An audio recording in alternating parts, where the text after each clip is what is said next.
Pagkagaling ko ng ospital, ay pumunta ako kaagad sa apartment ni JK. Noon ko pa sana gustong puntahan ang apartment niya. Kaso hindi ko pa kaya makita ang dati niyang tinutuluyan. Mayroon kaming alaala doon at nasasaktan pa rin ako sa nangyari. Isang taon na rin ang nakalipas, pero hanggang ngayon nandito pa rin ang sakit na nararamdaman ko, sa tuwing maaalala ko siya. Nang makarating ako sa apartment niya, ay kinuha ko ang susi sa nangangalaga noon. Bumantong hininga muna ako, bago ko binuksan ang kanyang dating tinutuluyan. Binuksan ko ang mga ilaw noon. Tumambad sa akin ang napakalinis niyang bahay, meron siyang tagalinis kaya hindi na rin katakataka.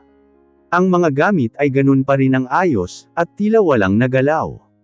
Inilapag ko sa center table ang dala kong strawberry cheesecake at binuksan ito. Nilagyan ko ng kandila sa gitna at sinindihan ko. Happy birthday JK, dinalhan kita ng paborito mong strawberry cheesecake. Naaalala mo pa ba na ito yung lagi natin kinakain tuwing birthday mo? Sabi mo pa sakin okay lang kahit wala kang handa, basta may strawberry cheesecake ka. Sa susunod pag-aaralan ko ng gawin to, para sa susunod mong birthday, tumangala muna ako para pigilan ang aking mga luha.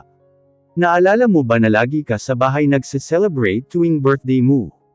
Ako, si Nana Luman at Kuya Mazer, pasensya ka na kung hindi ko sila naisama dito, gusto ko kasi na tayo munang dalawa ang mag-moment. Nakakatawa no? Wala ka naman dito, pero heto at hawak ko na lang ang puso mo, sabay hawak ko sa aking dibdib. Sobrang miss na kita JK. Hindi ko na napigilan ang sarili kong humagulgol, dahil sa pagkamiss ko sa aking matalik na kaibigan. Pinunasan ko naman ang aking mga luha, at sinimulan ko siyang kantahan ng happy birthday, at inihipan ko ang kandilang nakatusok sa cake. Happy birthday JK. Tumayo ako sa aking pagkakaupo sa sofa. At tinungo ko muna ang kanyang kwarto. Maayos ang kama at nakalagay pa rin dun ang kanyang paboritong kulay ng bedsheet. Naghalo ang itim at puti.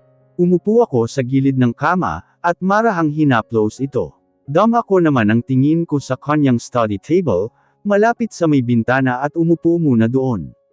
Nakita ko pa ang mga litrato namin noong high school pa lang kami, at nang makagraduate ng high school. Ang umagaw ng atensyon ko, ay ang nag-iisa kong litrato na mukhang stolen shot pa ito, nakaupo ako sa isang bench at naka-side view. May nakalagay sa gilid ng frame na sticky note. Kinuha ko ito at binasa. My favorite baby and my girl. Napatutap ako ng aking bibig, at nagsimula na namang pamatak ang aking mga luha. I'm so sorry JK, hindi ko alam. Mga salitang binitawan ko, habang hawak ko pa rin ang aking picture. Sorry kasi hindi ko alam na ganun na pala kalalim ang nararamdaman mo para sakin. Minahal mo ako ng sobra, pero hindi ko man lang napansin o naramdaman yun.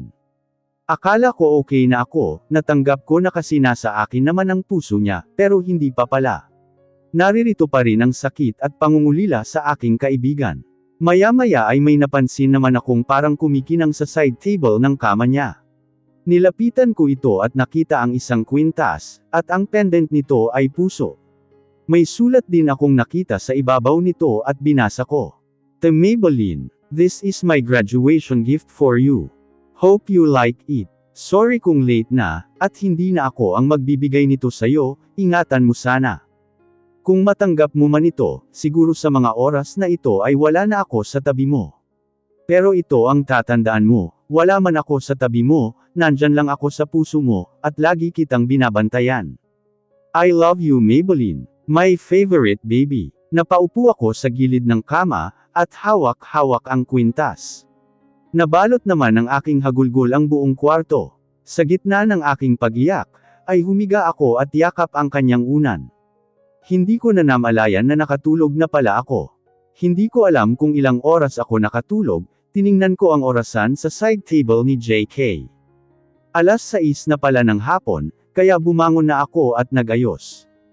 Akmang tatayo ako sa kama nang biglang nakaramdam na naman ako ng hilo. Ilang beses ko na nararamdaman ito nitong mga nakaraang araw. Kinabahan akong bigla, baka bumabalik na naman ang sakit ko, pero wala naman akong nararamdamang kakaiba. Bukod sa pagkahilo at laging pagod, kahit wala naman ako masyadong ginagawa. Tiningnan ko ang aking cellphone, at may text si Doc Marvin, napangiti naman ako nang mabasa ang kanyang mensahe. Nagpa siya akong umalis na sa apartment ni JK, bago ako lumabas ng pinto ay pinasadahan ko muna tignan ang kabuuan nito, at ngumiti ng mapait saka tuluyan ko ng nilisan. Saglit lang ako nakarating sa kondo ni Doc Marvin, tumambad sa akin ang mabangong amoy ng kondo niya. Naalala ko si Doc Marvin, namimiss ko na kaagad siya. Ewan ko ba kung bakit ganito ang pakiramdam ko ngayon, gustong-gusto ko ang amoy niya. Tumungo kaagad ako sa kanyang kwarto, at naisipan ko munang maligo. Pagkatapos kong maligo ay naghanap ako sa kanyang walk-in closet ng damit na masusuot. Namangha ako sa aking nakita, dahil napaka-organize ng kanyang mga damit. Kumuha ako ng isang puting t-shirt niya para masuot, bago ko pa isuot yun ay inamoy ko muna ito. Naaadik ako sa amoy niya, pati sarili ko hindi ko maintindihan kung bakit ako ganito. Hindi na ako nagsuot ng short, dahil mahaba naman sa akin ang damit ni Doc Marvin, tanging panloob lang ang aking suot. Nahiga na ako at niyakap ang isang unan na lagi niyang gamit. Marvin POV. Tapos na ang duty ko ngayon, at inaayos ko na ang mga gamit ko, naisipan kong tawagan si Maybelline, para sunduin sa apartment ni JK. Dinial ko ang number niya, ngunit hindi nito sinasagot. Susubukan ko pa sana itong ideal nang biglang tumatawag ang aking ama. Napapikit ako ng mariin at napabuga sa hangin, bago sagutin ang aking telepono. Dad, walang gana kong sagot. Marvin, pumunta ka ngayon dito sa bahay. Hindi pwede ang hindi, may galit sa kanyang tono. Why? Is there any problem? Dito na natin pag-usapan sa bahay. Hindi na ako sumagot, at pinatay na kaagad ang tawag. Ano na naman kaya ang kailangan ni Dad? Mukhang nakakakutob na ako kung ano ang pakay niya. Nagtipa kaagad ako ng message kay Maybelline, na dumiretso na lang sa kondo ko, at binigay ko na lang sa kanya ang password nito. Mabilis na ako umalis ng aking opisina, at dediretso na muna sa bahay ng aking ama. Pagkapasok ko sa mansyon, ay sinalubong ako ng aming kasambahay, at sinabing nasa dining area raw ang aking ama at may kasamang bisita. Nagtaka naman ako kung sino ang bisita nito, kaya tinungo ko na rin kung nasaan sila.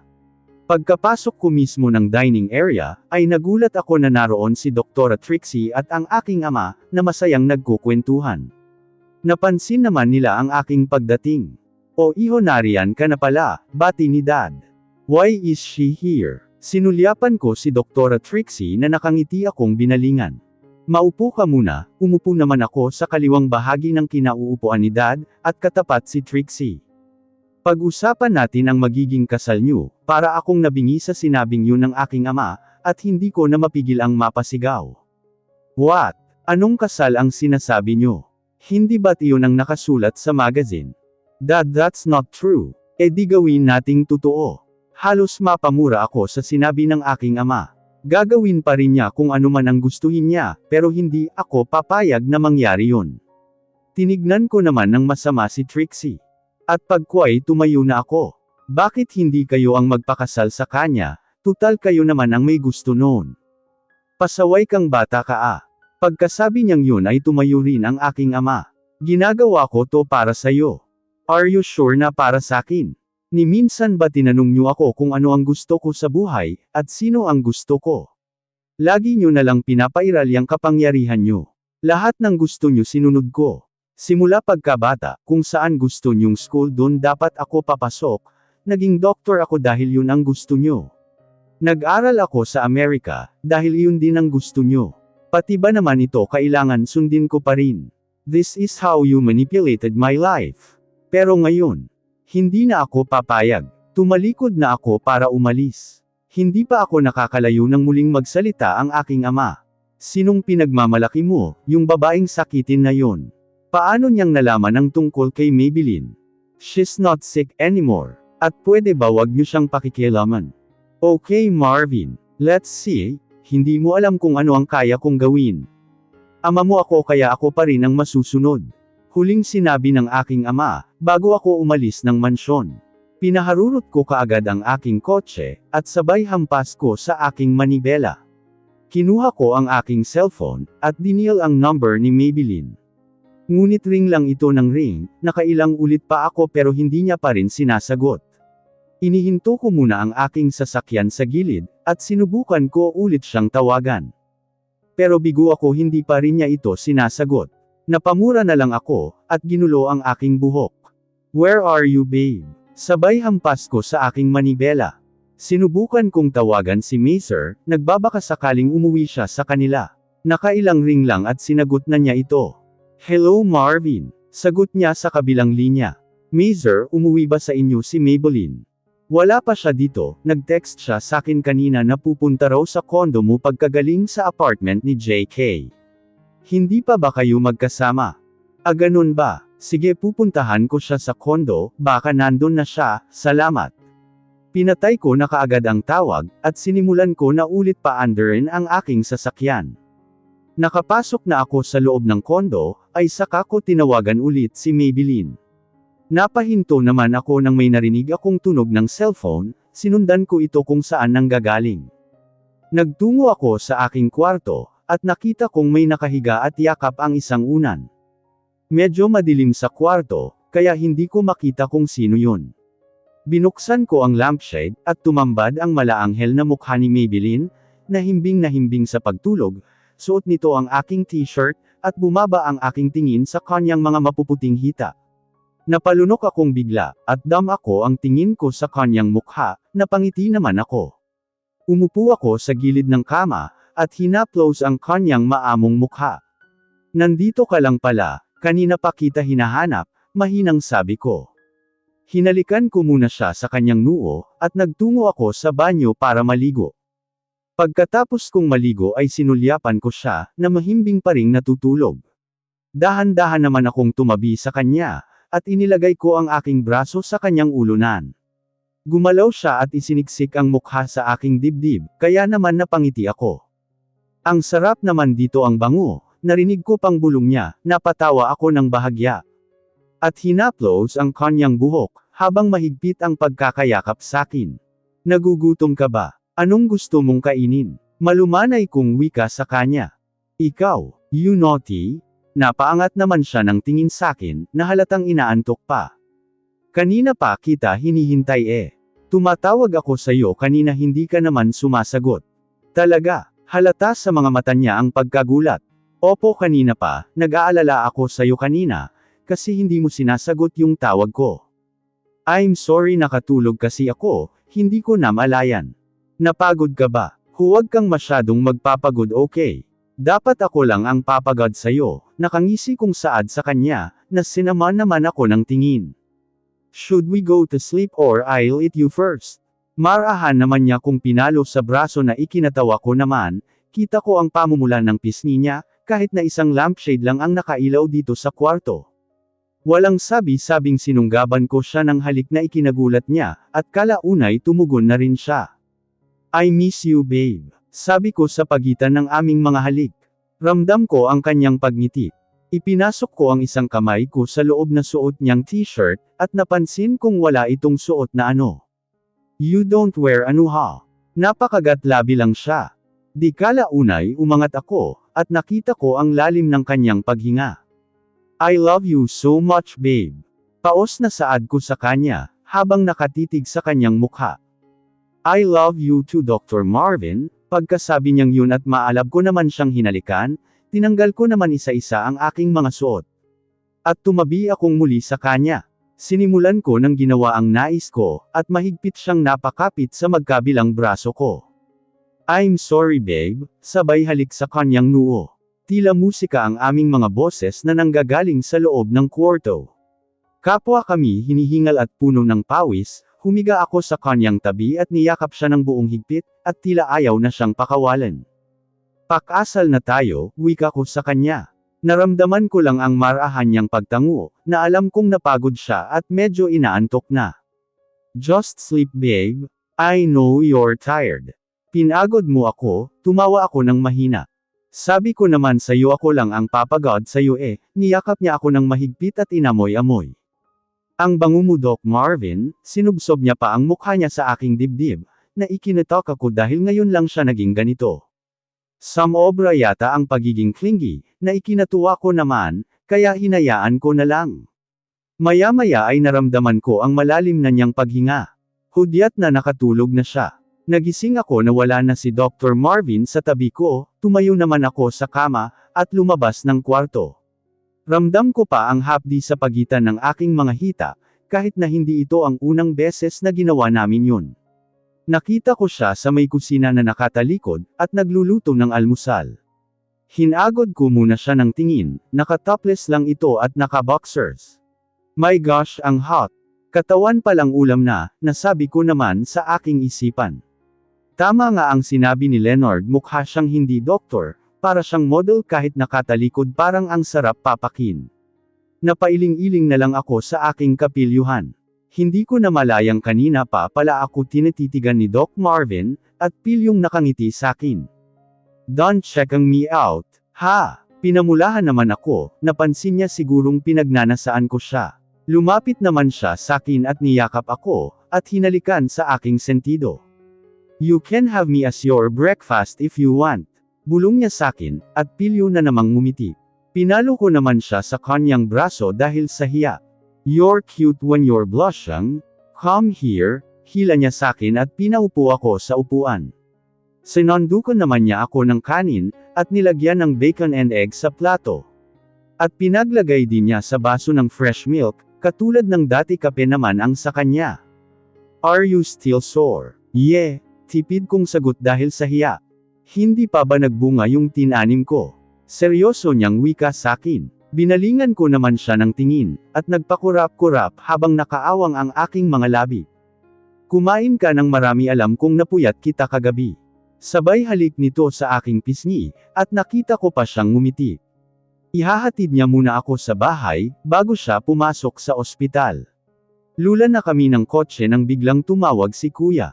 Sinagot ko ito gamit ang kanang kamay ko, dahil hawak ni Doc Marvin ang kaliwang kamay ko, habang nagmamaneho, at ang kaliwa naman niya ay nasa manibela.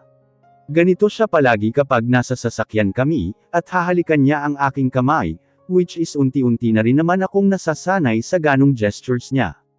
Hello Kuya. Baby girl, where are you? Pauwi na ako Kuya Y. Hindi muna siya nagsalita, tila tinatansya ang kanyang sasabihin.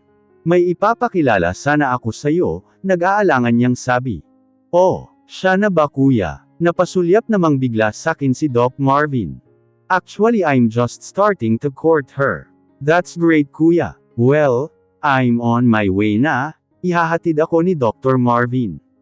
Okay baby girl, hintayin ka namin. Pagkasabi niyang yun ay binaba ko na kaagad ang tawag, at sinulyapan si Doc Marvin na seryoso lang nakatingin sa daan. Finally papakilala na ni Kuya, yung magiging girlfriend niya. Masayang turan ko kay Doc Marvin. Ngumiti lang siya at sandali akong sinulyapan, at nilero-laro niya ang daliri kong hawak niya. Hindi ka ba muna papasok? Sabi ko nang nasa tapat na kami ng aming bahay. Hindi na babe, kailangan ko na rin pumasok, marami raw kasing pasyente ngayon. Okay, ingat ka sa pagdidrive ah.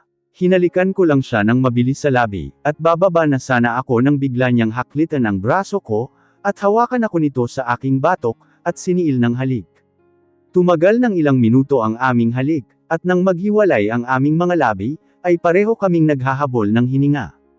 Dadaan ako mamaya bago ako umuwi, tumango lang ako at ngumiti.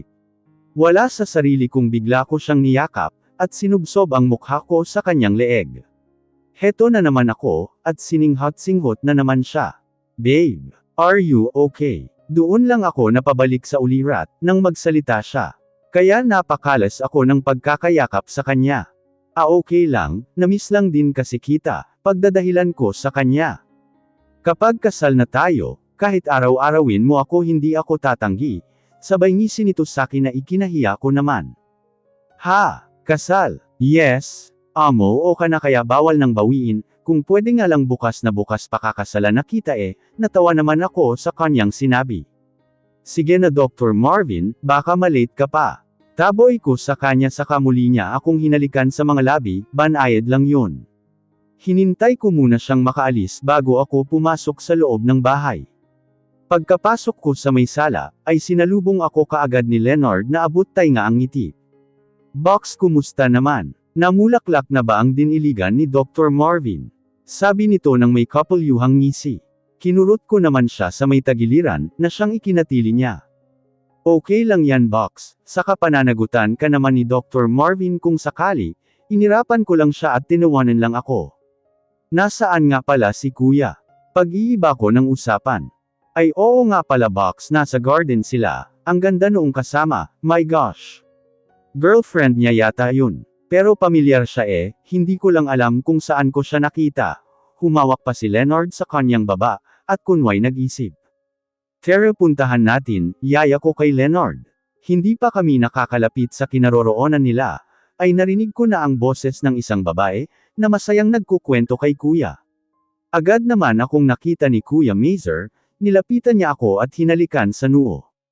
Come here baby girl, I want you to meet her. Agad namang tumayo ang babaeng ipapakilala ni kuya. Laking gulat ko nang mapagsino ito. Kita ko pa ang lawak ng kanyang pagkakangiti. Baby girl, this is Tin, and Tin, she's my sister Maybelline, pakilala ni kuya. Siya naman ang unang naglahad ng kamay, at tinanggap ko naman ito. Nice meeting you, nauutol kong wika sa kanya. Me too Maybelline, saad naman niya sa akin na hindi maalis ang pagkakangiti. Ito ba ang naging girlfriend ni Doc Marvin? Ang ganda niya, mukha siyang manika. Bigla naman akong na-insecure nang makita kung gaano siya kaganda. Pero ngayon nililigawan naman siya ni kuya. How come? Naupo ako katabi si Leonard, at kaharap naman si kuya at si Christine. Siya ba yung kinukwento mo kuya sa akin dati? Sumulyap muna siya kay Christine bago nagsalita. Yes baby girl, masayang sabi ni kuya. Alam kaya ni kuya na naging girlfriend siya ni Doc Marvin? At si Christine, alam ba niya ang tungkol sa amin ni Doc Marvin? Mga samot-saring pumapasok sa aking isipan. Maya-maya'y nagring ang cellphone ni kuya, kaya lumayo muna siya sa amin para sagutin ang tawag. Kaya tatlo na lang kaming naiwan. Si Leonard ang unang bumasag ng katahimikan. Tumikim muna siya. Bago nagsalita, ikaw si Christine Venez, right? Iyong international fashion designer. Yes, it's me, nakangiti nitong sagot. Sabi ko na nga ba sabay palakpak nito. Para kasing pamilyar ka, kaya naalala kong ikaw pala ang sikat na fashion designer. Masayang turan naman ni Leonard na ikinangiti ni Christine. Nakikitawa lang ako sa dalawa, dahil sa totoo lang naiilang talaga ako, ngayong alam kong siya ang naging girlfriend ni Doc Marvin, at ngayon na may nililigawan ni kuya. Nagpaalam muna saglit si Leonard, at kukunin daw ang inihanda ni Nana Luman na pagkain, kaya kami na lang dalawa ang natira. Noong una ay nakayuko lang ako, dahil hindi ko alam kung ano ang dapat kong sabihin sa kanya o itanong. Napansin naman niya ang aking pagkailang, kaya siya na ang unang nagsalita. Alam kong naiilang ka sakin Maybelline, but you don't have to. Nagulat ako sa kanyang sinabi, so it means na alam niya. I know about you and Marvin, at alam kong mahal na mahal ka niya, na hindi ko naramdaman sa kanya simula noong maging kami. May lungkot niyang wika, nakaramdam naman ako ng sakit sa kanyang sinabi. But you don't have to worry, naka-move on ako sa kanya, dahil alam kong kahit anong pilit ko hindi ko pa rin makukuha ang puso niya, dahil may nagmamay-ari na nito, ngumiti naman siya ng mapait, at matyagang nakatitig lang ako sa kanya. Si kuya, gusto mo ba siya? Hindi ko mapigil ang tanungin yun sa kanya, dahil ayokong makitang nasasaktan si kuya, dahil ito ang kauna-unahang beses niyang magmamahal. Dahil lahat ng atensyon at pagmamahal ay binuhos niya sakin, kaya hindi ko kakayanin makita siyang nasasaktan. Actually we're on getting to know each other stage, napakabait ng kuya mo, kahit noong una pa lang, kaya hindi siya mahirap mahalin. Lagi ka nga niyang kinukwento sakin kita ko ang pagmamahal niya sa iyo, hindi ako makapagsalita sa kanyang mga sinabi. Ang totoo ay masaya ako, dahil alam kong mamahalin din siya ni Christine. Bumalik si kuya sa pwesto namin, na parang namamroblema, kaya hindi ko na napigilan ang tanungin siya. Kuya, anong problema? Antong hininga muna siya, at makahulugang tinignan ako. Nag-back out lahat ng investors ng kumpanya, kaya bukas magpapatawag ako ng meeting. Ang laki ng mawawala at posibleng malugi ito, may lungkot na himig ni kuya. Paano na yan kuya? Anong mangyayari? Gagawa ako ng paraan, hindi pwedeng mabaliwala ang pinaghirapang itayo ni daddy na kumpanya. Don't worry Mazer, masusolusyunan mo rin yan, magtiwala ka lang, paglalakas loob na sabi ni Christine na ikinangiti naman ni Kuya. Kahit ako ayokong mawala ang kumpanyang pinaghirapan ni Daddy at ni Kuya Mazer. Paanong nangyari yon na bigla-biglang nag-backout ang mga investors, ni minsan hindi pa yon nangyayari sa amin? Mga tanong na gumugulo sa aking isipan.